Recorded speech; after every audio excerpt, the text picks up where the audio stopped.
Eu sou a videira verdadeira e meu pai é o agricultor. Todo ramo que estando em mim não der fruto, ele o corta. E todo o que dá fruto limpa, para que produza mais fruto ainda. Vós já estáis limpos pela palavra que vos tenho falado. Permanecei em mim e eu permanecerei em vós. Como não pode o ramo produzir fruto de si mesmo, se não permanecer na videira, assim nem vós o podeis dar, se não permanecerdes em mim.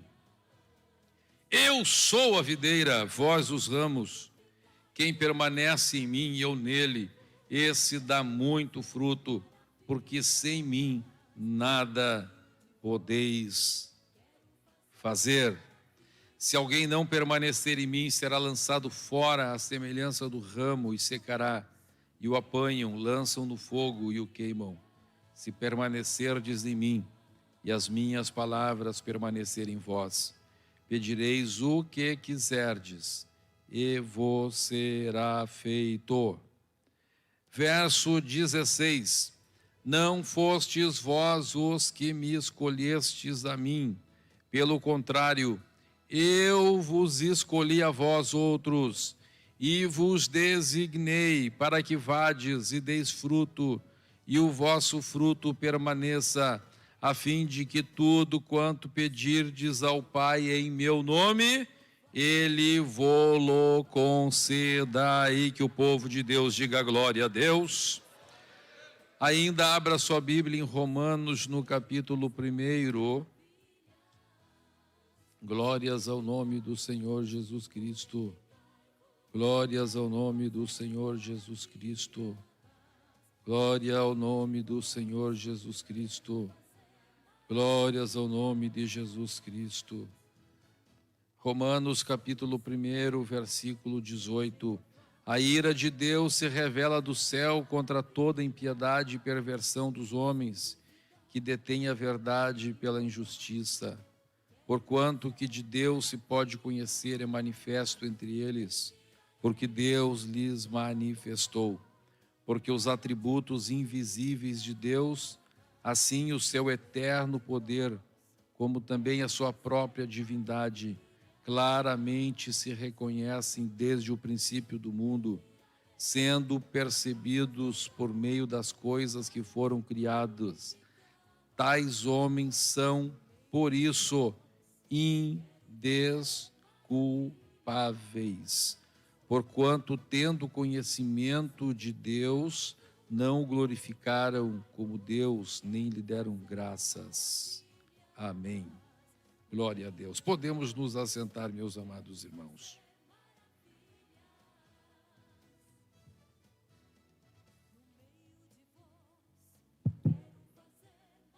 Meus amados, a palavra de Deus diz que Deus não quer que nenhum homem se perca, mas que todos cheguem ao pleno conhecimento da verdade. Essa é a verdade de Deus, e Deus, então, por meio da sua graça, se manifesta a todos os homens para que possam conhecê-lo, para que possam chegar ao pleno conhecimento da verdade. E aqui diz-nos a palavra de Deus, então, que para que o homem conheça Deus, é necessário que Deus se manifeste a ele. É impossível ao ser humano, sem a revelação de Deus, conhecer Deus. A palavra de Deus diz, Jesus falando, ele disse: ninguém conhece o Filho, senão o Pai. E ninguém conhece o Pai, senão o Filho, e a quem o Filho quiser revelar. É impossível ao ser humano receber a revelação de Deus. É impossível ao homem entender Deus, chegar-se a Deus. Não há como o homem chegar-se a Deus. Somente depois que Deus se manifesta ao homem, é que o homem então pode chegar a Deus. Quando Tiago escreve: chegai-vos a Deus, e ele se chegará a vós, ele está falando para a igreja, ele está escrevendo para a igreja. É impossível a um pecador se chegar a Deus. Sempre é necessário que Deus se chegue ao pecador. Por esta razão a Bíblia diz que nós amamos a Deus porque Ele nos amou primeiro. A palavra de Deus aqui está dizendo que não fomos nós quem escolhemos a Deus, mas Deus que escolhe a nós. Não é eu que com a minha natureza humana vou optar por Deus. Nunca o ser humano, a natureza humana, consegue optar por Deus. É sempre Deus que vem ao encontro do ser humano. Deus então nos escolhe, nós não conseguimos escolhê-lo. Nós vamos então aceitar ou não esta busca de Deus para conosco. O nosso papel é simplesmente renegar a nossa natureza que diz não para Deus, que rejeita Deus, que não quer Deus, e nos entregarmos ao convite que Ele faz por nós. A palavra de Deus nos mostra que quando Deus se manifesta aos seres humanos por meio da sua natureza, diz a palavra de Deus, que a natureza demonstra os atributos invisíveis de Deus, mesmo quando Deus se manifesta por meio da natureza, é uma ação da graça divina. Uma pessoa que não é acionado, que não é tocada, que não é impactada pela graça divina, ele vai olhar a natureza e, quem sabe, vai se tornar mais duro ainda. Ele vai achar, então, como por exemplo, Darwin, ele olha para a natureza e ele procura achar na natureza alguma coisa que lhe dê justificativas para negar a palavra de Deus. Um cientista, ao olhar para a natureza, ele pode usar da natureza e pode tirar dela argumentos para dizer que Deus não existe, ao passo que um outro cientista que está ao seu lado vai olhar a natureza e vai dizer: é impossível existir a natureza sem que haja a existência de Deus. Sempre, portanto, o ser humano vai precisar de Deus. Deus, na sua graça, que alcança o ser humano, Deus, na sua graça, então, que se revela a nós. Quando um homem olha a natureza apenas com a sua carne, quando uma pessoa, qualquer pessoa, mesmo um crente, ele olha para a natureza com a sua carne, ele diz assim: ó natureza, você pode me dar prazeres, eu quero te desfrutar. Quando um ser humano olha a natureza com a sua mente, com a sua alma, ele diz: ó intrigante natureza, eu quero te estudar e eu quero te descobrir. Mas quando alguém olha a natureza com o seu espírito tocado por Deus, ele diz: quando os meus olhos veem as tuas obras, Senhor, o meu coração se rende diante de ti. Deus então sempre precisa tocar-nos para que nós possamos também tocá-lo. É impossível ao homem compreender Deus, ver Deus, entender Deus, crer em Deus, aceitar Deus, se não receber a manifestação de Deus em sua direção. Então diz o Senhor Jesus Cristo: vocês não me escolheram, eu escolhi. Vocês não me acharam, eu vos achei. A palavra de Deus diz que o Senhor Jesus fala a todos que lhe cercam, dizendo: eu sou o caminho, a verdade e a vida. Jesus é um caminho, não um caminho que nós vamos até Ele. Jesus é o caminho que o caminho vem até nós. Ele é a água não que nós buscamos, mas Ele nos busca. A palavra de Deus diz que a mulher samaritana foi até o poço para buscar água, mas lá ela encontrou uma água que veio lhe buscar. Glória a Deus. O Senhor Jesus é Ele que possibilita que nós o conheçamos. Nenhum mérito há da nossa parte, nenhum mérito, nenhuma razão de nos gloriarmos, nenhuma razão de acharmos que somos alguma coisa. Ele é, para sempre Ele é. Todas as coisas foram feitas por Ele, por meio dEle, para Ele. Sem Ele nada do que foi feito se fez. Sem Ele nada, ninguém que foi salvo sem a ação dEle, sem a misericórdia dEle, sem a iniciativa dEle, sem o primeiro passo dEle. Foi Ele que deu o primeiro passo em tua direção, foi Ele que me alcançou, não fui eu que o alcancei, mas Ele alcançou a minha vida e alcançou a tua vida. E se você quer agradecê-lo por isto, glorifique o nome do Senhor Jesus. Levante a sua mão por algum instante e glorifique o nome do Senhor Jesus Cristo. Aleluia, aleluia, aleluia, aleluia, aleluia, aleluia, glórias. A palavra de Deus nos mostra, meus irmãos, que a soberba humana é o grande impedimento para então que o homem receba o que Deus tem para ele. Diz-nos a palavra de Deus que Deus resiste o soberbo, antes dá maior graça ao humilde. Se somos alcançados pela graça e Deus dá maior graça ao humilde, quanto mais nos humilharmos, mais o alcançaremos, mais receberemos desta revelação, mais receberemos daquilo que Deus tem para nós. Nós falamos no primeiro culto a respeito de Marta e Maria. A palavra de Deus nos diz, meus irmãos, que Marta achava que poderia fazer alguma coisa para Jesus. Marta então convida Jesus para a sua casa, e depois que Jesus está na sua casa, Marta então faz 1 milhão de planos para agradar Jesus Cristo. E diz a Bíblia Sagrada que quando ela vê que não vai conseguir fazer tudo aquilo que ela tinha planejado, veja, não foi Jesus que tinha pedido, não foi Jesus que tinha lhe exigido, não foi Jesus que sequer lhe tivesse sugerido, mas a Bíblia diz que Marta, quando vê que não vai alcançar os seus próprios planos, aquilo que ela achava que era necessário para fazer para Jesus, ela se desespera e ela procura então uma culpada com aquilo, e ela bate os olhos na sua irmã Maria, que estava aos pés do Senhor Jesus, e ela vai se queixar de Maria para Jesus, e ela vai dizer para Jesus: Jesus, olha,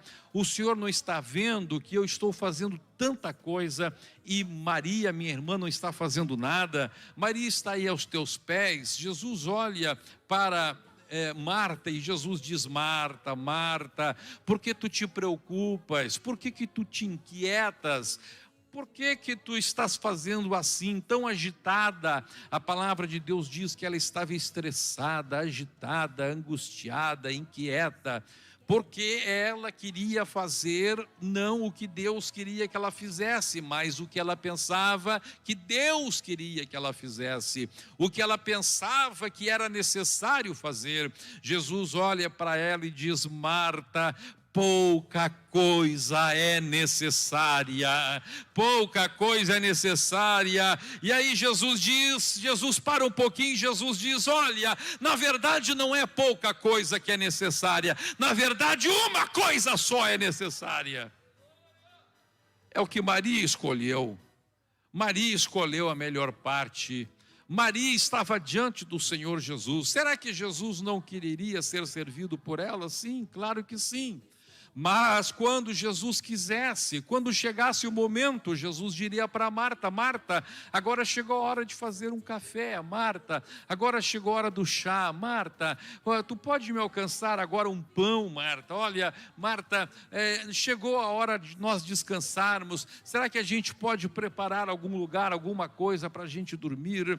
Veja, meus irmãos, era isso que Jesus queria. Jesus queria que Marta estivesse aos seus pés, não para que Marta não fizesse nada, mas que esperasse o Senhor Jesus dizer o que ele queria, o que ele gostaria, que comida que ele gostaria. Quem sabe Jesus nem iria querer comer, quem sabe Jesus iria passar de vigília, quem sabe Jesus iria para o monte naquela noite. Marta estava se antecipando. E agora, meus irmãos, nós vemos aqui mais uma vez Jesus falando a respeito deste assunto. Jesus está dizendo para os seus discípulos, Jesus diz: primeiro, a primeira coisa importante, a primeira verdade que gostaria de tirar aqui é isto: primeiro, você não me escolhe, é eu que te escolho. Você não determina o caminho, é eu que determino o caminho. Você não diz o que tem que ser feito, é eu que vou dizer o que tem que ser feito. Você não pode me alcançar, é eu que te alcanço. Você não pode me descobrir, é eu que me revelo. Você não pode me entender, é eu que me explico. Você não pode ter fé em mim, é eu que me revelo para que tenhas fé em mim. Aleluia, bendito seja o nome do Senhor.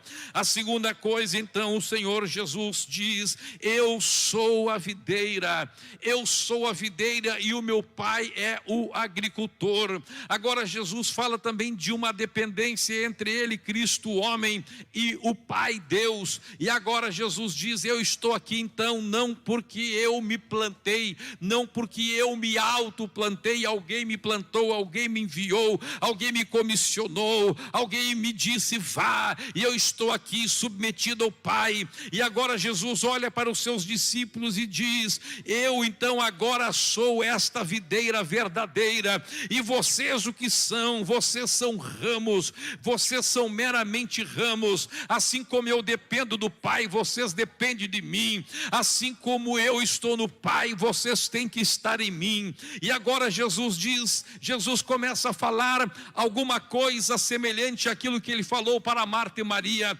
Jesus disse: quando o ramo está em mim, este ramo produz fruto. Escute, irmão, o que faz um ramo dar fruto não é a atividade do ramo, mas simplesmente o fato do ramo estar ligado no caule, o ramo estar ligado no tronco. É o tronco que transmite a seiva, é a raiz que busca a seiva, é a raiz que busca os nutrientes, é a raiz que busca na terra a água, aquilo que o ramo precisa.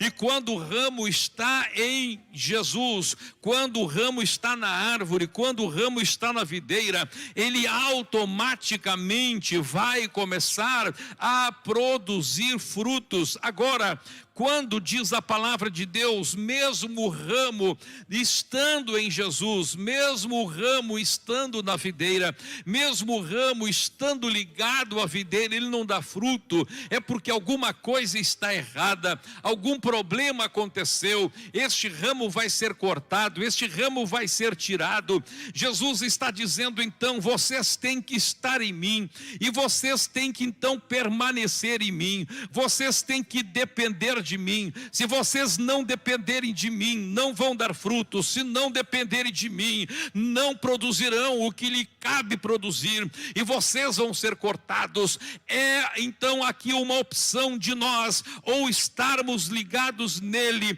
ou não estarmos ligados nele. E estando ligado nele, aceitar o que vem dele, aceitar a seiva que vem dele, aceitar os nutrientes que vem dele, aceitar a água que vem dele. Se nós a aceitarmos, nós vamos produzir frutos, nós vamos produzir aquilo que ele espera que nós vamos produzir. Glórias ao nome do Senhor.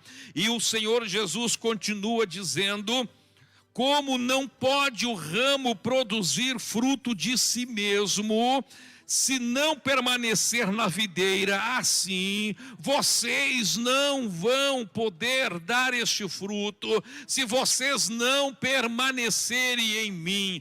Meus irmãos, olha, Deus tem algo para você, que não é você que vai determinar. O fruto que o ramo produz, não é o ramo que diz o fruto que ele vai produzir. O ramo produz o fruto que a árvore determina produzir. O ramo vai produzir aquilo que a árvore diz que ele tem que fazer. O ramo vai produzir aquele fruto, não que ele imaginou, que ele planejou, como Marta estava planejando, mas o ramo vai produzir aquilo que a árvore lhe determina produzir.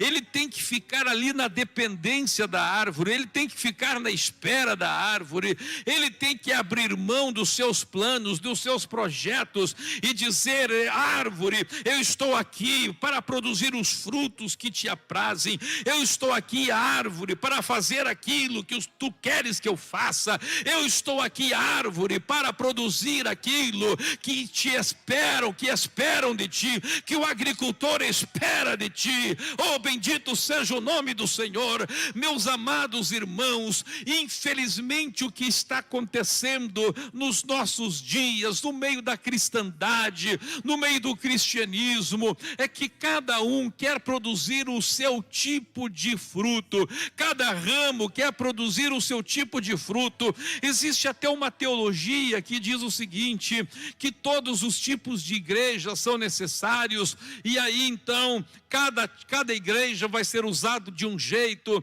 Então uma igreja é usada para fazer isto, outra igreja é usada para fazer aquele outro. Então, ou uma igreja manifesta a sua fé na palavra de um jeito, outra igreja manifesta de outra maneira, como se existissem diversas árvores, ou como se o fato de um ramo ser diferente do outro falo a produzir frutos diferentes do ramo que está ao seu lado. Veja, meus irmãos, como Satanás procura fazer com que os homens aceitem esta ideia de cada um querer fazer as coisas do seu jeito, de cada um ter um cristianismo segundo Marta, um cristianismo da sua cabeça. Meus irmãos, se vocês olharem para uma árvore pode ter 300 ramos, pode ter 500 ramos, mas se aqueles ramos forem da natureza daquela árvore, se aqueles ramos não forem de uma natureza diferente,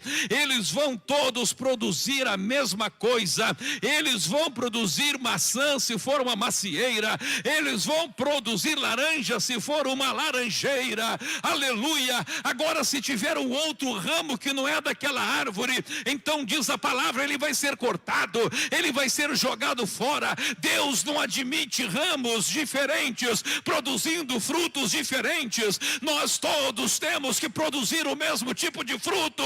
O fruto não é nosso, o fruto é de Deus, o fruto é do Senhor. Nós estamos na videira verdadeira. Oh, glória a Deus! Oh, glória!